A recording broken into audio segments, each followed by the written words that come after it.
Hey, welcome everybody. This is John Paul Mendoza. This is It's a Paul World. We have a very special guest with us today. Excited because he is holding of the eternal flame of freedom.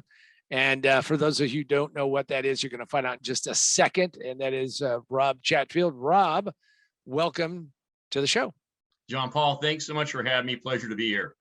And all right, so here's why I call it the eternal flame. I mean, he just told me about it, which is that he is in charge of Free to Choose. And if you've never read the book, if you've never seen the series, if you don't know who Milton Friedman is, you're in for a treat, because Milton Friedman will open up your eyes and blow your mind. I mean, absolutely blow your mind. So talk a little bit about the whole, Free to Choose series and those types of things, because I think sadly, not enough people know who Milton Friedman was and the legacy he left. Yeah, so the first of all, Milton Friedman was a Nobel laureate and economist here in 1976. He earned his Nobel laureate. But around the same time, PBS had put on a 13-hour series called The Age of Uncertainty. And that series essentially was an entire one-sided look about how we needed more government intervention. Wow. And a guy named Bob Chittister, who was running a public television station out of Erie, Pennsylvania, of all places, was approached by Alan Wallace, who was in charge of the Corporation for Public Broadcasting. Now, at the time, Alan Wallace was actually appointed by Richard Nixon. So there was a Republican in charge of the Corporation for Public Broadcasting, if you will. And that Republican, Alan Wallace, happened to be a contemporary professor with Milton Friedman at the University of Chicago.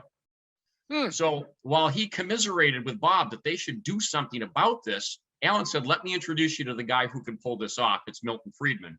And Milton did not want to do the program. Oh, Milton thought that if somebody could be persuaded in watching him in 1 hour, that they could be just as easily persuaded an hour later by somebody else. okay. So it took some persuading by Bob Chittister, who mostly had to convince Milton's wife, Rose, by the way, that the project was viable, that there was such a thing as a messenger and the message that they should get this thing out there. So that was actually a rebuttal to a 13-hour series called The Age of Uncertainty. I did not know that. Well, that's and I did not watch the other one. I did watch Free to Choose as it showed up on my PBS station many years ago. Yep. And I have to say that it was just a mind blower for me. It was such a great series. And again, I assume the book came out of the series. Yeah, I was going to say it was actually one of those rare instances where the movie was made first, and then Milton and Rose wrote the book when they realized, geez, this could be a pretty big hit for us here. So our organization, you talked about being the eternal keepers of the flame, if you will. The series is based upon the 1962 book, Capitalism and Freedom. And within that, the introduction to the book, the dedication is actually to their children who must carry the torch of liberty on its next lap. And so we've continued that to this day. Our organization, the Free to Choose Network, actually owns Milton and Rose's summer home in Vermont, where they wrote the book, Free to Choose. And today, John Paul, we bring college students there to study Milton Friedman in Milton's own living room. Well, there you go. I mean, it's not quite like going to Orlando for all of you out there, but it may be a pilgrimage that you want to take is to go there. And of course, Vermont has gone so decidedly left. It's kind of interesting, that there they are, but that's exciting. So let's talk about, you're going to be at Freedom Fest. Now, how many Freedom Fests have you been at, Rob? This will be my 4th Freedom Fest, and have enjoyed every one of them. So, and of course, last year we couldn't go because of the COVID and the shutdowns and all of that kind of some of us still had a substitute Freedom Fest at our homes that week, though, John Paul. Okay. All right. Well, some will not be. I mean, if you're holding the eternal flame, you cannot be denied. You're just going to move it forward. So let's talk about what you're going to be doing at Freedom Fest, because clearly you're going there. You're speaking at Freedom Fest, right? Yes, I was going to say mostly we have 2 films there. First of all, our most recent film, which came out at the end of January, was Thomas Sowell, Common Sense in a Senseless World. It's a biography of Tom Sowell. Many people who are going to Freedom Fest have probably already seen this, but I think watching it in an audience of a bunch of other Tom Sowell fans will even enhance the viewer pleasure in terms of that project there. For anybody who hasn't seen it, it's available online. It's available on freetochoosenetwork.org or sowellfilm.com, but it's not a greatest hits of Tom Sowell.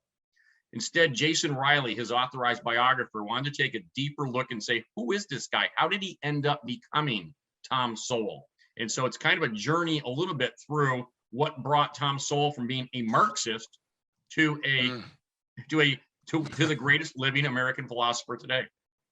Well, and Jason Riley, for those of you who do not read the Wall Street Journal every day, Jason Riley works for the Wall Street Journal, quite an accomplished writer and speaker in his own right. And obviously, great that, I mean, his book is now out about Tom or Thomas. I've never met him. I mean, I've read all of his stuff and I have not seen the movie. I mean, it's one of those things that this is one of the reasons for doing interviews and continue to do interviews, because we all get inundated with so much material, Rob, that sometimes we miss out. And so I can't wait to see that now, and that's excellent that movie is out there. And frankly, what I'm hoping for is the next generation of Thomas Sowell will come out of the mess that we are in today. And I don't know who that person is. If you're out there right now, I don't, especially with this woke, going on, if you raise your hand, they might come down and, club you to death or something. But hopefully there are people out there but you will get a chance to meet some of them at Freedom Fest. So talk a little bit about the next film that you've got, because you have a second one. So you thought, let's bring in two, not just one, two. Well, because we're also doing the worldwide premiere of a film called Corporate Welfare, Where's the Outrage?, where we look at many strands of cronyism. And I think people talk often, John Paul, about, wealth inequality and income redistribution. I don't think anybody has ever said, you know what, we really need the poor and the middle class to go write checks to the rich. I don't think I've ever heard that said, but yet it happens every single day, every community in the United States, all the states, national, it's all over the place. What are we going to do about that? And the premise of the book, of course, or the book of the film is that there is lots of corporate welfare out there. It is insidious, and it is all on just all across the spectrum, and it just seems to be never ending out there. I mean, all these giant bills. I'll take a breath and say it. All these giant bills that they're trying to pass now have so much ladled in there for special interest and corporate welfare that it's not even funny. And the left will say, big business, they're the problem because they're spending all this money. And then the right will say, yeah, well, if government didn't have all the power, then big business wouldn't be trying to spend the money. And while they point the finger back and forth at each other, they both profit from it. That's why it's not going away. So it's going to be up to us to do something about that. Well, excellent. All right. And anything more? Do you guys have a booth in the exhibitor area? Absolutely. Because say we actually have one other component. We have an education division called IZZIT.org, IZZIT.org. Apparently, because this is in South Dakota this year, the Skousen family realized people were going to bring their families. Wow. And so they wanted to do an education track. And we're also going to be doing a presentation there on financial literacy. So that's going to be for any student that wants to stop by and have a class on financial literacy. I'll be leading that class also. Well, I'm going to throw something from left field on you. So you talk about, financial literacy. I'm a marketing, sales, and advertising consultant, and I know a lot of people who construct businesses around, getting people, interested in something. And I don't know whatever happened to this guy other than he had made a ton of money. And what he did was he helped people who had just gone bankrupt get back on their feet. Mm-hmm. And that's where he wanted to start. But what he actually morphed into, and you're going to probably just cringe at this, is that everybody who would show up and sign up for a membership for his network, and this is, before subscriptions are like they are today, ubiquitous. And what was their big deal that they wanted was more credit. And he turned out to be like one of the largest, and I don't know which auto manufacturer he was associated with, but literally these people would show up by the hundreds in hotels to find out about what we could do after our bankruptcy 10 minutes of, well, now that you've survived that, you should learn how to be more prudent. You should think about your future. And then that person goes off stage and the next person comes up and says, how many people want to buy a new car? How many people want a new credit card? How many people want to buy, buy this, buy? And it was such a disconnect and discontinuity. It was just it just twist your head around. And opposite obviously of what you guys are going to talk about, because you're going to be talking about being financially astute and smart and how not to end up in that situation, I assume. Yeah. I was going to say, but what a business model, because people know that after you claim bankruptcy, you can't claim bankruptcy again for another 7 years. So you're going to have to get paid as long as you're that first person in line on that new car or used car that they sold them. What a brilliant business model. It's not the model I'm going to go for, though. We actually want to start with the basics. I've seen financial literacy courses, and they always start with, presume you make $50,000 a year. They don't even start with the basics of telling students, where do jobs come from? How do you even make money? Where does that come from? And they don't even talk to them. Then they talk about investments, and you should have a diversified portfolio. Well, what does that even talk about? We talk about deferred gratification. That's the only reason you'd save, is because you don't want to spend every dollar you have today. You want to spend in the future. How do you set that up for yourself? So we really go through the basics of what financial literacy is, and then give the students the tools. Well, that's excellent. And I presume it is open to anyone. It is not just for the young, but the young at heart. And there's an awful lot of people who need to do that. Years ago, I ran a finance company, and that's its own long-term, longer story. But I saw a lot of people who had no idea how to keep their finances in order. And this is a good thing. So you got two films. You got financial literacy, and you have in a booth in the exhibitors, and sounds like you're going to have a lot of things going on at the same time. How can people find out more about you and your organization? Let's go through the various websites and just make sure we've got them, and then we'll talk a little bit about Freedom Fest. Sure. I was going to say, well, I'll start with, of course, we're going to be exhibiting at Freedom Fest. So if you come by our booth, and of course, being the savvy CEO that I am, I have no clue what the booth number is, but people will find us. And if you scan your badge, we are actually giving away $500 towards hosting a film screening in your hometown on corporate welfare. Where's the outrage? So wow. People can register for an opportunity to win that $500. How do they find out more about us? You can go to www.freetochoosenetwork.org. And that's just like Milton Friedman's Free to Choose, but put a network.org after that one. And the education website is www.izzit.org, IZZIT.org. And those are teaching videos, often, John Paul, that come from our public television documentary films. But we know a teacher's not going to show a 1-hour film in a classroom. They don't have the time for it. So we'll chop those into 15, 20-minute units. Teacher's guide, substitute lesson plan, quizzes, discussion questions, so that we have a turnkey education solution. Well, it sounds like a very ambitious group that you have. Let's talk a little bit about Freedom Fest. I know you've been there now 4 times. I've been there every time except last year, since 2013. And talk to me a little bit about what it's like to be at Freedom Fest. So some of those people, if you're listening right now and you have not signed up to be in South Dakota, Rapid City, South Dakota, to be specific, July. I keep saying January, July. I guess I want more time this year, but July 21st to the 24th. Talk a little bit about what it's like to be at Freedom Fest and the people that you've met and the things that go on there, and give the listeners a glimpse. I'll say this. It's the strangest, most fun crowd you're ever going to hang out with. All right. Because, and I say this nicely because, they've done a really nice job segmenting the booths, if you will. But, you could go to our booth and you could get, film footage and educational videos. And right next to us might be a guy trying to teach you about how you can invest in a banana plantation in Costa Rica. So in terms of what's there, folks, it's a celebration of capitalism.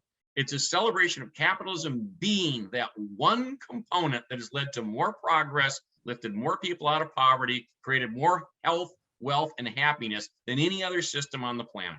And if you can walk in there with a big open mind with regards to I don't have a clue what I'm going to see, but I know I'm going to have fun.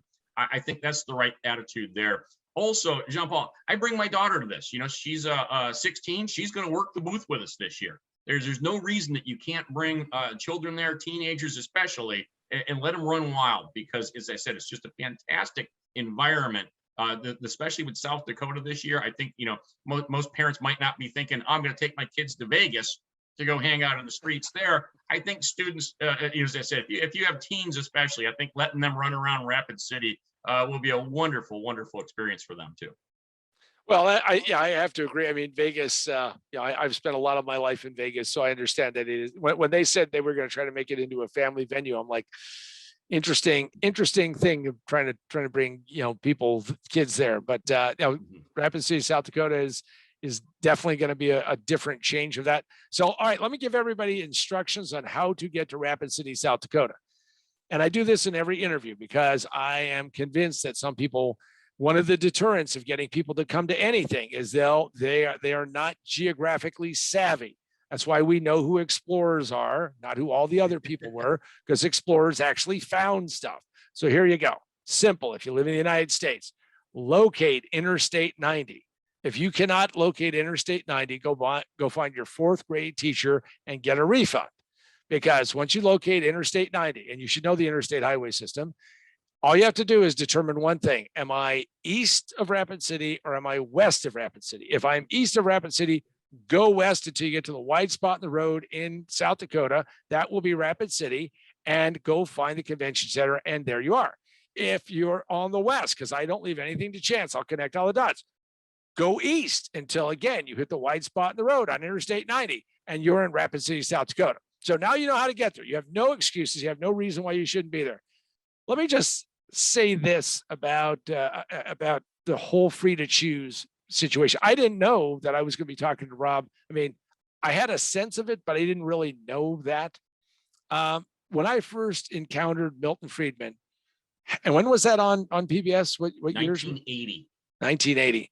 So 1980 was kind of an interesting year for me because I had come back from being in Vegas for 4 years, gambling professionally. I was a guy who had gotten the left beaten out of him because of the reality world I had just come out of, and I was going to go back in the regular world. And, we had inflation that was through the roof. We had the prime interest rate, for those of you who don't know what that is, was like 21.5%. My father owned a machine shop. Forget about getting a loan. I mean, it was just insane. And here was this really kind of weird guy on PBS, had a new girlfriend at the time. I guess it stuck because she's been my wife for so many years. And we're watching this guy, and she goes, I don't want to watch this. I mean, and of course, I'm a young guy. Last thing I want to do is discourage togetherness. But we started watching and we got hooked. And all I can say is, thank you, Rob, and your whole team for keeping Milton Friedman's voice alive and keeping that moving forward. And thanks to Rose for convincing Milton that he needed to do it. We need Milton Friedman's words more than ever. And the fact that you're out there doing that is fantastic. If you haven't made your reservations, do it now.